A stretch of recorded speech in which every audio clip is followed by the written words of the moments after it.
Dalam kesepakatan ini kita akan mengeksplor dan mendevelop kemungkinan pekerjaan membuat personal finance, payroll lending untuk kalangan pendidikan, khususnya guru dan dosen.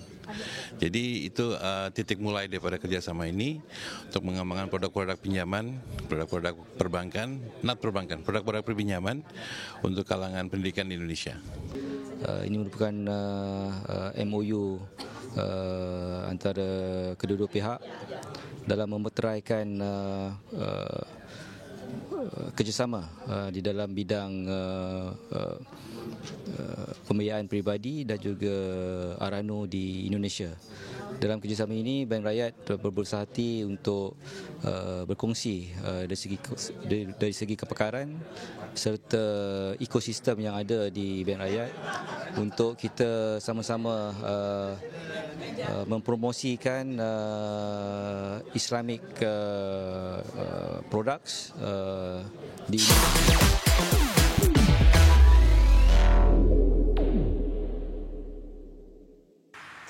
Pemirsa, terima kasih Anda masih bersama kami di Market Pass. Pemirsa, guna dapat mengembangkan produk keuangan, Bank Rakyat asal Malaysia melakukan kerjasama dengan perusahaan asal Indonesia, yakni PT Bati Rakyat Abadi. Kerjasama ini diharapkan akan bermanfaat bagi masyarakat Indonesia, khususnya tenaga pendidik. Kumpulan Bank Kerjasama Rakyat Malaysia Berhad atau Bank Rakyat telah melakukan penandatanganan nota kesepahaman dengan PT Bati Rakyat Abadi di Hotel Mulia, Jakarta Pusat. Kerjasama ini dilakukan guna dapat menghadirkan personal finance atau pinjaman pembiayaan yang relevan dan bermanfaat bagi masyarakat Indonesia, khususnya tenaga pendidik.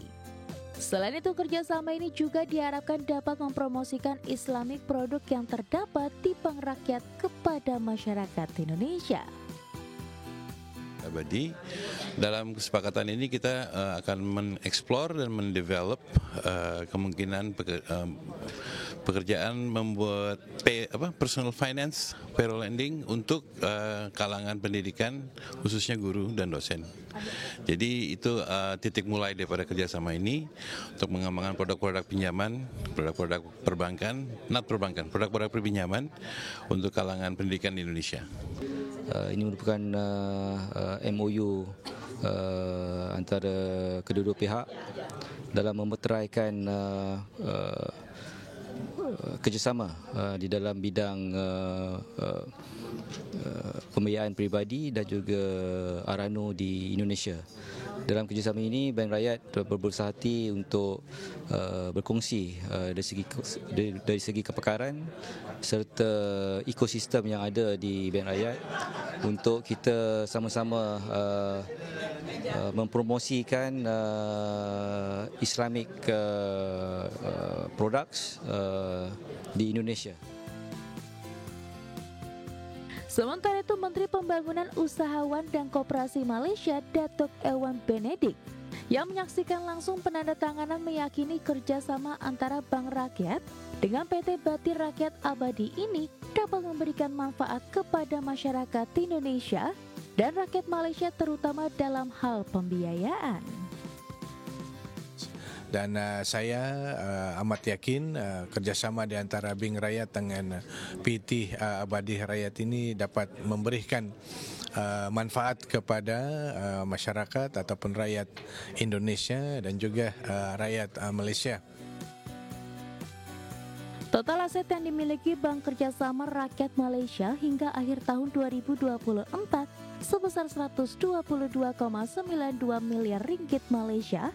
Aset ini pun berada di bawah pengawasan Bank Negara Malaysia dan Regulasi Development Financial Institution Act 2022. Dari Jakarta, Ricky Anwardi, IDX Channel. Ya, selanjutnya pemirsa, dari pergerakan bursa global, bursa Wall Street berakhir variatif pada Selasa dengan indeks Nasdaq dan S&P 500 terbebani saham teknologi. Sementara investor bersiap untuk pernyataan Chairman The Federal Reserve Jerome Powell tentang arah suku bunga dan pada konferensi penting akhir pekan ini. Ya, pada perdagangan Selasa, pemirsa, indeks Dow Jones Industrial Average ditutup naik 0,02% ke level 44.922. Indeks S&P 500 turun 0,59% menjadi 6.411 dan indeks Nasdaq Composite menyusut 1,46% ke posisi 21.314. Sementara itu dari Bursa Ekuitas Eropa, pemirsa, berakhir di level tertinggi dalam lebih dari 5 bulan karena investor menilai peluang berakhirnya perang di Ukraina. Menyusul perundingan awal pekan ini di Washington antara pemimpin Amerika Serikat, Ukraina, dan Eropa. Indeks acuan Eropa Stoxx 600 ditutup menguat 0,69% ke level 557,81 dengan sebagian besar bursa regional utama juga menghijau. Di mana indeks DAX Jerman naik 0,45% ke level 24.423 dan indeks FTSE 100 Inggris meningkat 0,34% ke posisi 9.189.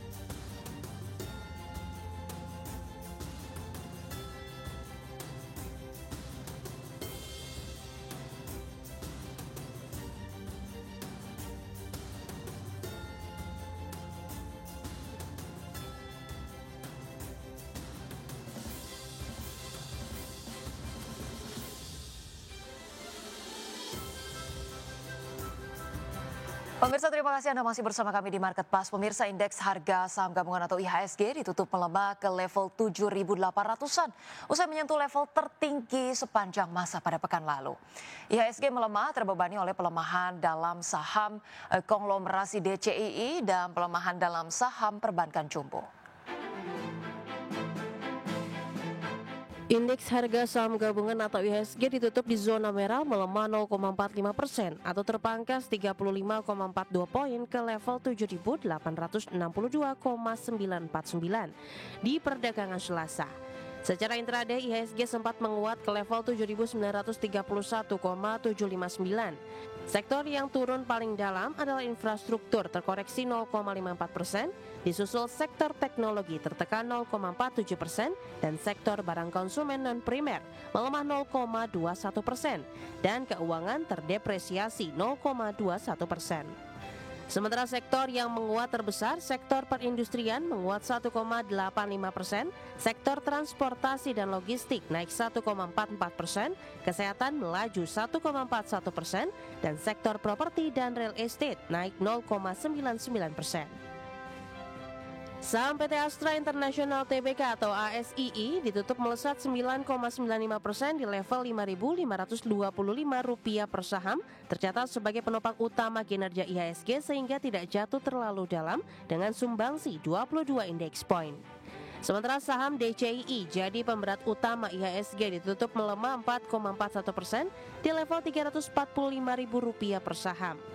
Perbankan BCaps BBCA melemah 2,3% di level Rp8.500 per saham. BBRI melemah 1,94% di level Rp4.040 per saham. BMRI melemah 1,03% di level Rp4.800 per saham. Dan saham BBNI melemah 0,91% di level Rp4.330 per saham. Pekan ini akan menjadi periode penuh agenda penting bagi pelaku pasar. Dari domestik, perhatian utama tertuju pada rapat Dewan Gubernur atau RDG Bank Indonesia yang akan menentukan arah suku bunga. Sementara itu, pasar global menantikan keputusan rapat FOMC, kebijakan suku bunga China hingga pidato penting Jerome Powell di Jackson Hole yang diyakini bisa menjadi katalis besar pergerakan pasar. Berbagai sumber, IDEX Channel.